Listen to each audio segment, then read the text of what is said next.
দিনের মতো আজকেও রান্না করতে চলে এসেছি। আর আজকে লাউ পাতার ভাপা বানাবো চিংড়ি মাছ দিয়ে। কচি কচি পাতা আমি ধুয়ে নিয়েছি, ভালো করে কুচিয়ে নেব। কুচিয়ে নিয়ে একটু লবণ মাখিয়ে রাখবো, জলটাকে বার করব। সিদ্ধ করেও করা যায়, সিদ্ধ করে আমি করব না, জল ফেলবো না। একবারে লবণ দিয়ে ভালো করে করে নেব। কলের থেকে ভালো করে এক এক সব ধুয়ে নিয়ে এসছি, অনেক পোকা টোকা থাকে। ভালো করে কুচিয়ে নেব, নিয়ে আমি লবণ দিয়ে মাখিয়ে রাখবো, জলটা চিপে তারপর মশলার সাথে মাখিয়ে নেব, ভালো করে কুচিয়ে নেব।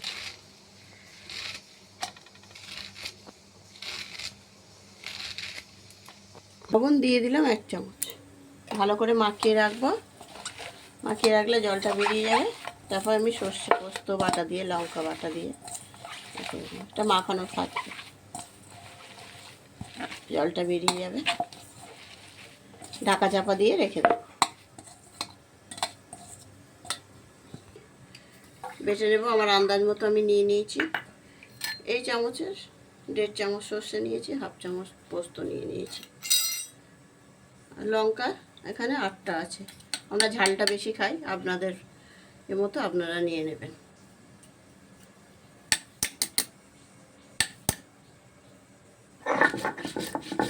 একটু লবণও দিয়ে নেব,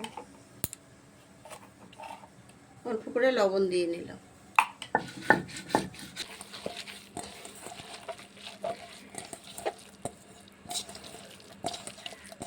লবণ দিয়ে মাখিয়ে রেখেছিলাম, আমি এখন চিপে জলটা ফেলে দেব।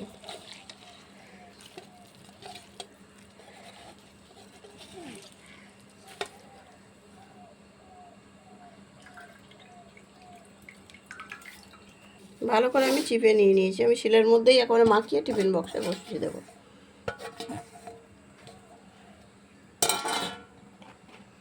লবণ তো দেওয়া আছে, মশলার মধ্যেও দিয়েছি। নিলাম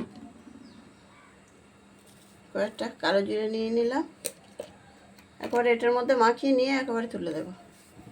হলুদ দিয়ে দিলাম 1/2 চামচ। চিংড়ি মাছগুলো একেবারে দিয়ে দেবো, এখানে মাখিয়ে নেব।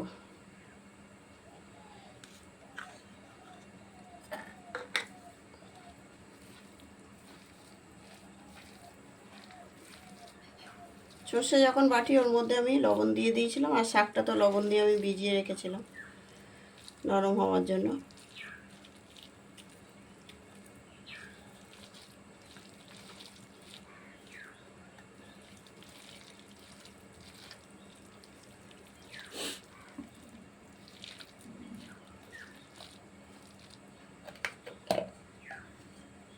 বন্ধ। শিলের মধ্যে আর তেলটা দেবো না, বাটির মধ্যে আমি মাখিয়ে তুলে নিচ্ছি। বাটিটার মধ্যেই তেল দেব।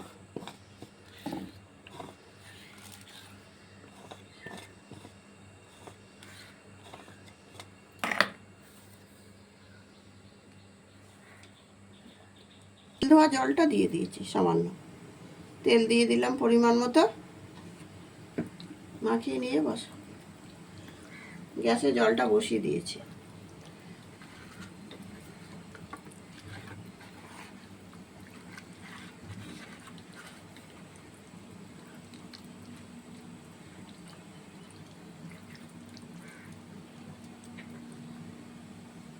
কাঁচা লঙ্কা গোটা দুটো দিয়ে দিলাম, যার ভালো লাগবে সে মেখে খাবে।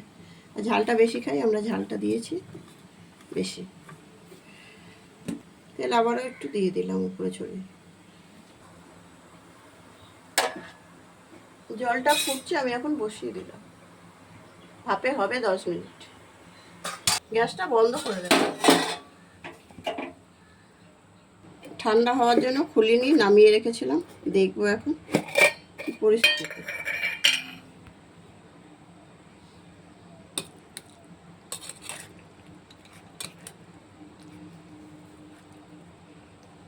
সবই তো আন্দাজ মতো দিয়েছি।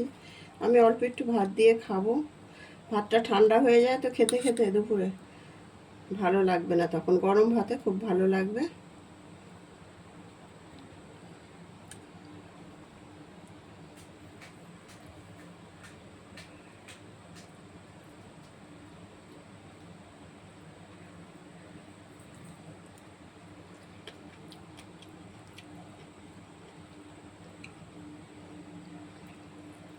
লবণ টবণ সব ঠিক আছে, ভালো হয়েছে। আপনারা এরকম ভাত, গরম ভাতে একবার খাবেন বানিয়ে।